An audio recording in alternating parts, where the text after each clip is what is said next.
Hello, you dialed into the 911 system. What's your name? Shannon Gilbert. Where are you?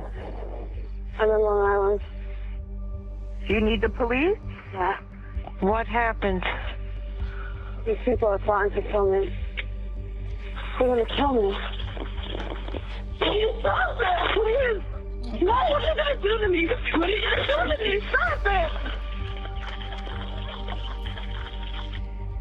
Suffolk Police, 873. There's a young girl running around here screaming, and there's some guy trying to follow her.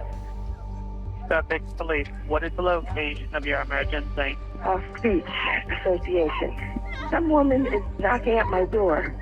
She says she's in danger. I'm not letting her in. It was her 911 call that set off a search in Oak Beach. Triggered a massive investigation. Women in their early 20s allegedly answered escort ads on Craigslist, then disappeared. The area around New York City, this is his hunting ground. Police scouring 10 miles of roadway through Gilgo Beach. Don't want anybody to think that we have a Jack the Ripper running around Suffolk County. You prey on small, innocent girls, and we're gonna get you.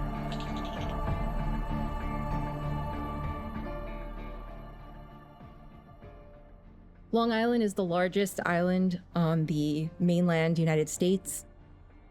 It's home to about 8 million people, and it's known as the birthplace of the suburbs. New York City is on one side, and it stretches all the way to the exclusive Hamptons on the other.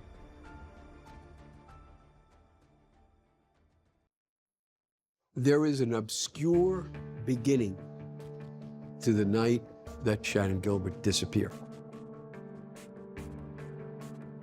The night of April 30th, 2010, and went to Manhattan to meet up with Michael Pack, her driver.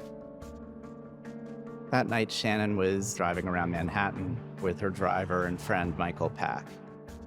Then it wasn't going very well until sometime around midnight when they got a call from Joe Brewer, a client who lived out in Oak Beach in Long Island. It's a little gated community. That's a 90-minute drive from Manhattan, but Joe Brewer is promising them at least a few hours, which would be enough to make it worth their while. Mary Gilbert? I'm Shannon Gilbert's mom. And it's M-A-R-I. M-A-R-I. When Mary learned that her daughter was missing, she immediately reacted. She went to the police to report her daughter missing.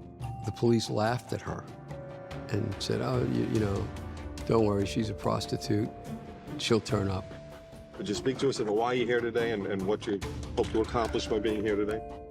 I'm here to get the word out, to help to find her and bring her home, because we miss her and we love her and I want her back.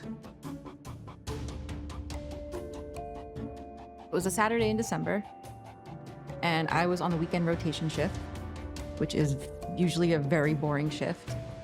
We had gotten a press release that said that remains were found by the beach, which is not something unusual. A lot of times they'll find deer bones or something like that.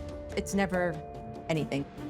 So I just wrote it up real quick and didn't really think much of it. Around 4 o'clock or 5 o'clock, I was in the car, and it was around rush hour, and I was just listening to the radio, and they said, don't take Ocean Parkway. There's a police investigation. That piqued my interest because we just got that release that said remains were found in that same vicinity. So I went straight to Ocean Parkway. And when I got there, there was every police vehicle you can imagine. This is not about deer bones anymore. I'm going to make a short statement here, and I'm going to have to keep it to that short statement. There's an ongoing investigation. Missing Persons Unit called us out on Saturday to follow up on an investigation. This is a pretty vast area. They found an intact skeleton, and they found burlap around the body. When the body was found, they called Mary to tell her that. No mother wants that call. They knew that Shannon had a distinguishing characteristic. She had a titanium plate in her jaw from being abused by her boyfriend. And so they knew right away that this was someone else. The police called Mary back and said, sorry, wrong body. So you can imagine how disturbing that was to her. They thought it was Shannon. It wasn't Shannon. 2 days later, on December 13th, we came back to do an evidence search in the immediate area of the body. They were out again, researching the side of the highway of Ocean Parkway.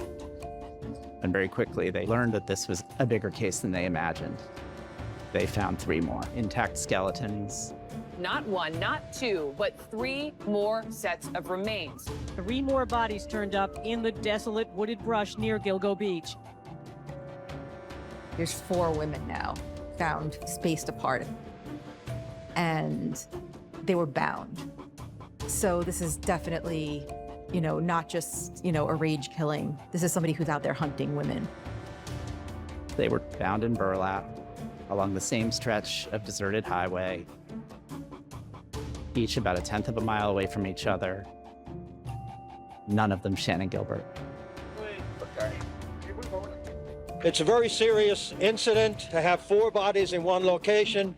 At this time, it appears that the bodies are female. Commissioner, can you say there's enough similarities that you're certain the same person murdered these 4 and dumped them here? Well, look, I don't think it's a coincidence that 4 bodies ended up in this area.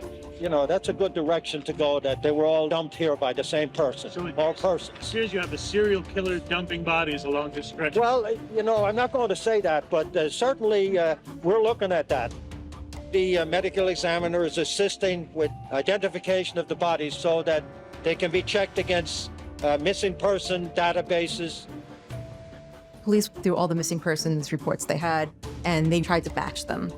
And when they realized that those cannot be linked to these cases, that these women probably aren't from the local area, they came to the conclusion that they were probably here working. Identification is the key at this point. The history of missing prostitutes throughout the country will tell you that they're usually not in the database, therefore not identified, which really causes major problems for the investigation. Suffolk County Police said there's still no word yet on who these women are. We know of at least 2 prostitutes who disappeared here last spring. And let me tell you, their families are full of anxiety, fearing the worst, that this could be another Jack the Ripper. I thought that we might never find out who these women were, but I was filled with incorrect assumptions. They weren't off the grid the way that we sometimes think people in this situation are. People were looking for them. People missed them. People wanted to see them again.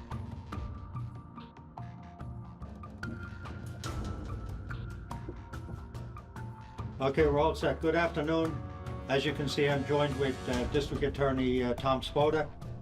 And we are here today to announce that all 4 women whose remains were discovered in Gilgo Beach last month have been positively identified.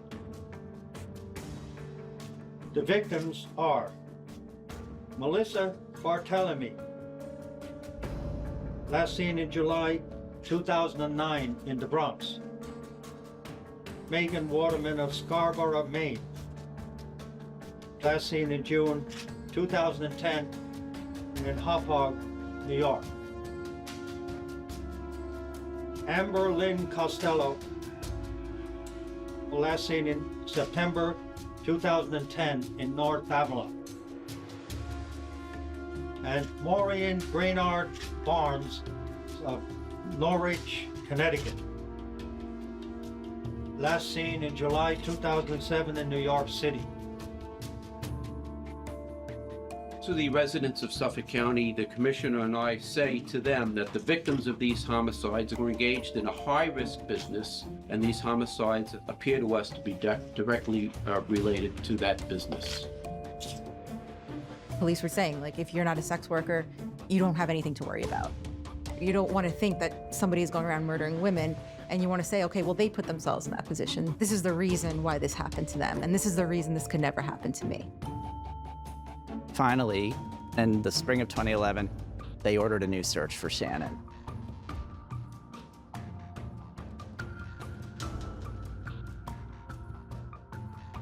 So spring comes, things start thawing out, and the search resumes. By air, by foot, and by bucket truck, state police scoured the thick, thorny brush. We are doing as thorough a search as we possibly can, a diligent, systematic, and thorough search. They're closing the roads down. And they keep going farther and farther and farther down.